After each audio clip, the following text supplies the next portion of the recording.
What's up guys, welcome to Voicey here. This is your host, Captain Zach, and today's subreddit is r/TalesFromTheFrontDesk. Don't forget to like, subscribe, and hit that bell to never miss an episode. This story's called, "The Entire Neighborhood is Blacked Out? Refund me!" I posted a few stories on here before, and just some background on myself. I work in a rather large, almost luxury-level hotel in a major city's industrial park area. So my hotel tends to be sold out during the weekdays and nearly empty on the weekends. So, of course, our rates drop massively for the third-party booking sites. However, for this one particular Friday night, that wasn't really the case. We were actually pretty close to half full, and it was all due to this one massive group that was staying with us. We had almost all of our ballrooms and meeting rooms booked up for this one group. I won't go into details on who they are, but these people are near secret society level with how many pockets they have their hands in. They are an old school organization with big money. So my managers and the sales team really wanted this entire night to be perfect for them. You can guess from the title that night was not perfect. This group was due to start their event at 2 p.m. and keep the party going until 1 a.m. I came on shift at 2:30 p.m. As soon as I walk in the door, there is a 5-man drum line and 4 guys playing bagpipes in our restaurant, and they are not quiet. The noise from them is so loud that I'm having to scream at guests to check them in. Thankfully, most of my check-ins were more people from this group and were actually happy to see the band. I didn't share their enthusiasm, but was grateful no one was upset by it. Around 5 p.m., the band stopped playing and the dinner for the event began, which meant our entire lobby and restaurant went from a mass parade of people and noise to dead silence. It was ghost town level quiet. I loved it. I managed to get the last of my check-ins taken care of, some for the big group, and some were third-party stays, and even helped a small family gathering that was hosting a little girl's birthday party. Nothing big, just her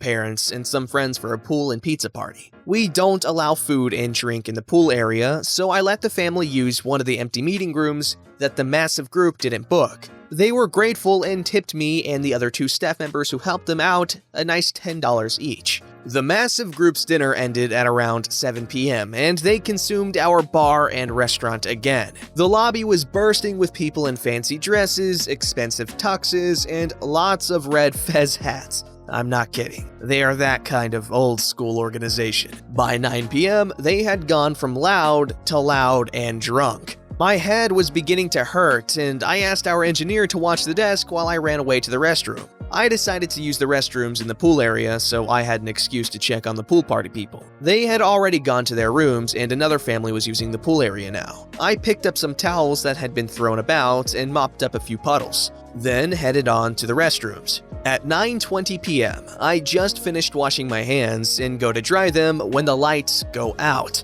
I first thought that the lights were set to a motion sensor, and I just stood still for too long. So I wave my arms about as I walk to the door and the lights don't come on. I open the restroom as the family in the pool starts saying, "It's okay, the power will come back on." I panic. I whip out my phone and turn on the flashlight. I walk to the pool area and see the parents and their kid in the water still. I ask if everyone is okay and they say they're fine. I ask them to get out of the water and come to me so that I can lead them out and to their room. I explain that until the power comes back on, we need to shut down the pool area. They understood, and I shined the light on a clear path and walked them out to the stairwells. Thankfully, they were staying on the 3rd floor, and our emergency power was working to light the stairwells. I met up with the other staff members and the manager on duty, and we discussed what was going on. We thought that the massive group must have blown a fuse, and our engineer was already checking on it. Turns out, the entire neighborhood was dark, and no one knew why. The group was asking what was going on, but most of them were just drunk and confused, not scared or upset. Our emergency lights kept a good portion of the restaurant and bar area lit up, while my half of the lobby was dark, except for some candles and flashlights to light the path to the elevators and stairs. Elevators later came on due to emergency power, and our phones as well as one computer at my desk was working. After the initial curiosity wore off, the entire group was laughing that they party so hard, they shut the entire neighborhood down.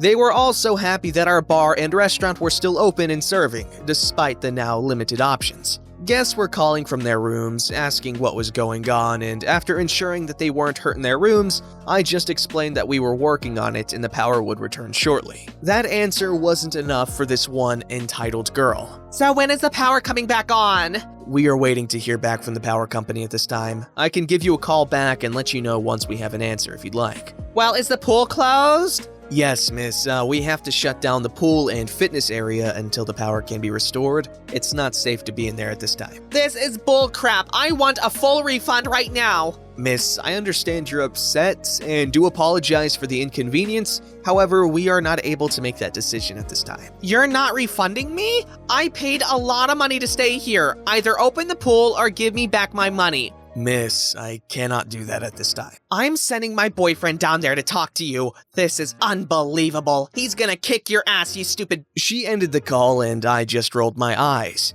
I remembered checking the two of them in. They were staying on a super cheap third-party rate and weren't a part of the massive group or the pool party. I pulled up their reservation and quickly wrote down the information needed to hand off to the manager on duty in case things did get ugly. While doing so, the power company called us with an automated message saying they were working on it. The engineer also stopped by and told me he saw an update on the power company's website that stated we may get power back around 11:15 p.m.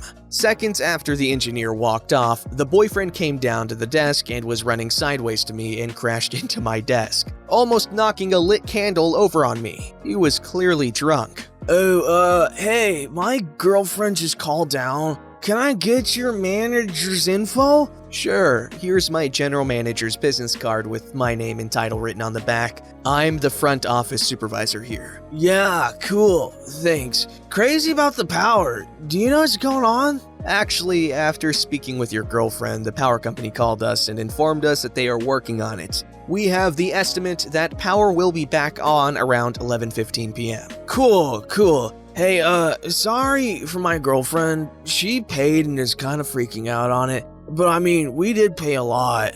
The boyfriend then looked around at the people at the bar and restaurant and realized that there was a large fancy party happening over there. Oh, snap. Fancy threads. How much did they pay to stay here? A little more than twice what you did. Boyfriend's eyes go wide. Whoa, they must be wanting their money back too then, huh? I mean, we can't be the only ones asking for a refund, right? I smile. No, just you. Boyfriend looking confused. What? They spent so much though. Me, loving this. Oh, that's nothing. Our weekday rates are usually 4 times what you paid. Boyfriend's jaw on the floor. Dude.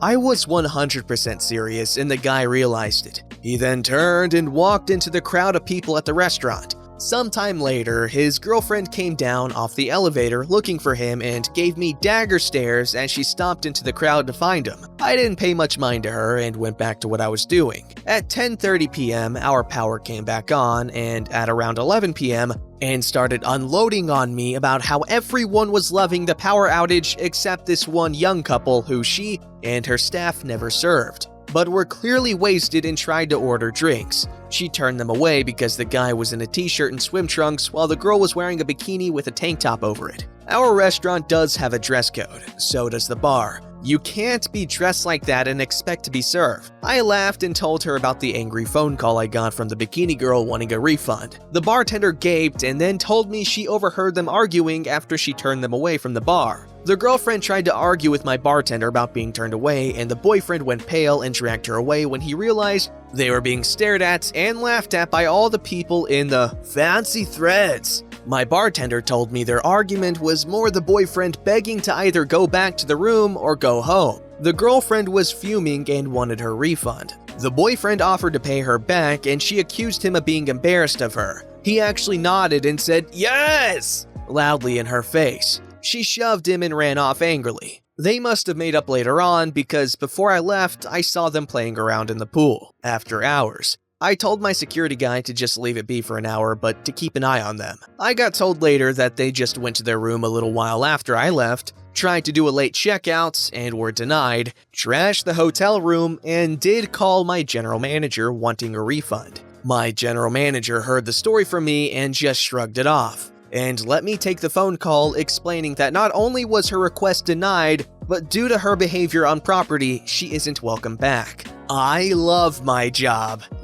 Honestly, this kind of thing happens a lot, not the whole secret society power outage and stuff like that. I'm talking about the people that pay the lowest rates are often, very like that. And there's nothing wrong with wanting to get your money's worth, but, I feel like a degree of understanding has to come with buying a hotel room. And I understand that usually when people wait for these deals and buy these hotel rooms at a lower rate, they're probably lower income, and so, they're gonna want the better bang for their buck. But you gotta realize there's a way to express your displeasure with the service you're receiving and not be a jerk about it. Because in my experience, the people that pay lower rates are usually more temperamental. People who pay average rates, they're more understanding usually. And the people that pay higher rates, they were pretty nice too, actually. So basically, if they're paying like a super low third-party rates, oh gosh, they're usually gonna be really mean to you. Unless they're with corporate lodging, in which case they don't pay, they're just there to work and that we bill a company. And those corporate lodging guys are usually super chill, and I made some buds.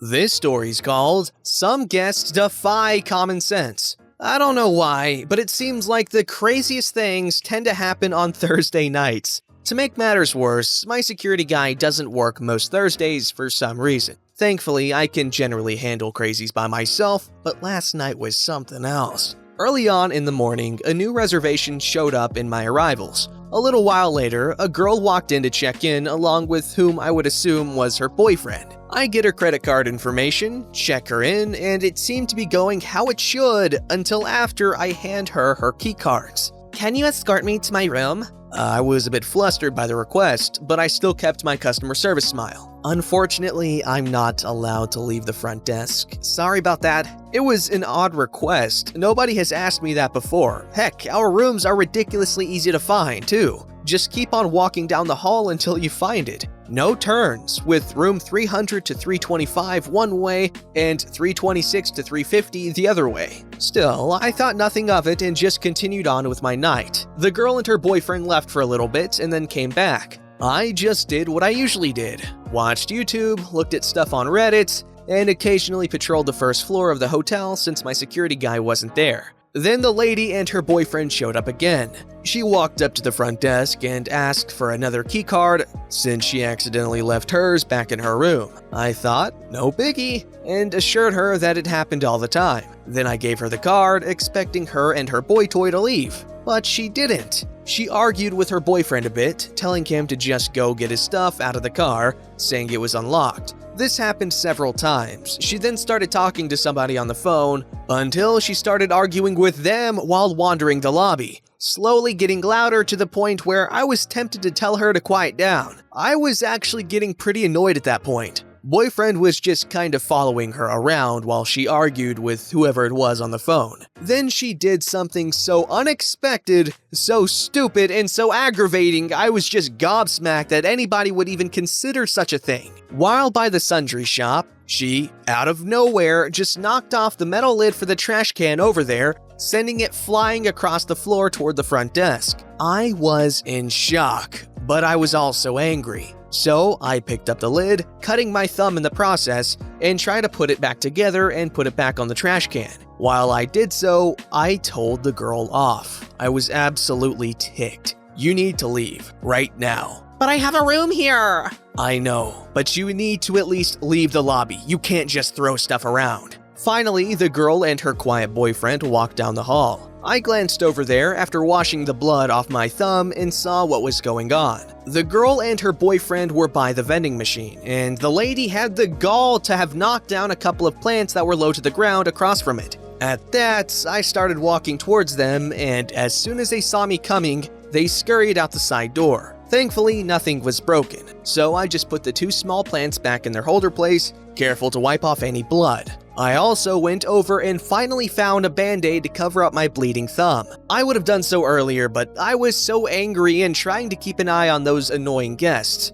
Well, the girl was annoying at least. I checked outside and they were arguing with another guest from their car. I don't know how somebody could be so belligerent. The other guests came in and the car drove off. He assured me that they were gone, thankfully. Just to make sure, I performed the petty task of deactivating the girl's keycard. I was also prepared to tell the girl that they were not allowed back into the hotel after her little stunts. After that, I am happy to say I never heard anything from them. I didn't check them out or anything, and judging from the log, apparently, they were checked out shortly after I clocked out, which makes me wonder if the girl who came in after me just went ahead and checked them out. The only other thing I heard about them, though, was from a long-term stay who remarked that he heard her arguing on the phone outside and that apparently she was hitting herself. It didn't make much sense, but not much about my interactions with her did. For instance, back at the beginning, she asked me to escort her to her room. Why? Did she plan on somebody sneaking behind the desk and robbing it or something?